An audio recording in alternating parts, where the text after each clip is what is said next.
ইয়া জাল জালালি ওয়াল ইকরাম 111 বার পরে পানিতে ফু দিয়ে ওই পানিটা বাসার চারপাশে ছিটিয়ে দিলে কি হয়? আমরা অনেকেই কিন্তু ঘরের ভিতরে বরকত চাই।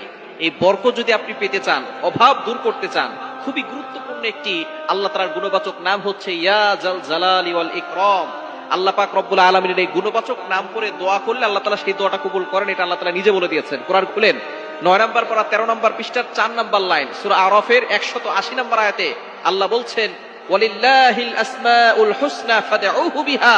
আল্লাহ পাক রব্বুল আলামিন জানিয়ে দিয়েছেন আল্লাহ তাআলার এই গুণবাচক নাম করে যদি কোনো ব্যক্তি দোয়া করে আল্লাহ তাআলা সেই দোয়াটা কবুল করে নেন, অ্যাকসেপ্ট করে নেন। সুতরাং ইয়া জাল জালালি ওয়াল ইকরাম আল্লাহ তাআলার গুণবাচক নাম, এই নাম পড়ে আপনি 111 বার পরে যদি পানিতে ফু দেন, ওই পানিটা একটা বরকতময় পানি হয়। ওই পানিটা খেলে আল্লাহ পাক রব্বুল আলামিন আপনাকে সুস্থতার নিয়ামত দান করবেন। আপনি কল্পনা করতে পারবেন না, অনেক অসুস্থ ব্যক্তি আছে, কোনো ওষুধে তার রোগ ভালো হয় না। এরকম হয় কি হয় না? অনেক ডাক্তার দেখিয়েছে, কোনো রিপোর্টে কোনো কিছু ধরা পড়ে না। ডাক্তার বলতেছে সব জায়গায় সবকিছু ঠিক আছে, তারপরে সে অসুস্থ, সে কোনো সময় সুস্থ থাকতে পারে না। আপনি আল্লাহ তাআলার এই গুণবাচক নামটা পড়বেন, সাথে সাথে সূরা ফাতিহাটাও পড়বেন। সূরা ফাতিহার ভিতরে শিফা আছে, আয়াতুশ শিফা বলা হয় সূরা ফাতিহাকে। সূরা ফাতিহা হচ্ছে উম্মুল কোরআন, কোরআনের মা। সুতরাং আল্লাহ তাআলার এই গুণবাচক নাম খুবই ফজিলতপূর্ণ একটি নাম। আল্লাহ তাআলা এই নামের বদৌলতে আপনাকে বিপদ থেকে হেফাজত করবেন, আল্লাহ তাআলা আপনাকে সুস্থ করে দিবেন, ঘরের ভিতরে রোগ ব্যাধি আল্লাহ পাক রব্বুল আলামিন দূর করে দিবেন।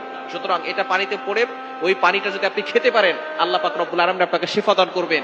আপনি মনে মনে চিন্তা করবেন আল্লাহ তাআলার গুণবাচক নামের বদৌলতে আল্লাহ তাআলা আমাকে শিফা দান করবেন। এজন্য আপনি এটা 111 বার পড়বেন।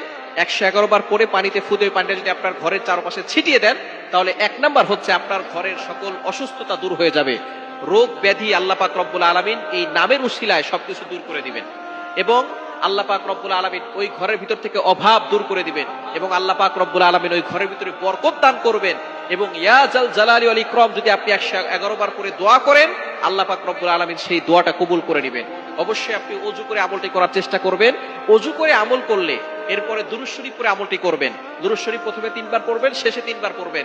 দুরূদ শরীফ পড়ে যে আমল করা হয় সেই আমল আল্লাহ পাক রব্বুল আলামিন তাড়াতাড়ি কবুল করেন। অনেক সময় আমরা দোয়া করে দোয়া কবুল হচ্ছে না, দুরূদ শরীফ পড়ে দোয়া করবেন, আল্লাহ পাক রব্বুল আলামিন এই দোয়াটার সাথে সাথে 7 আসমান ভেদ করে আরশে আজিমে গিয়ে নক করবে।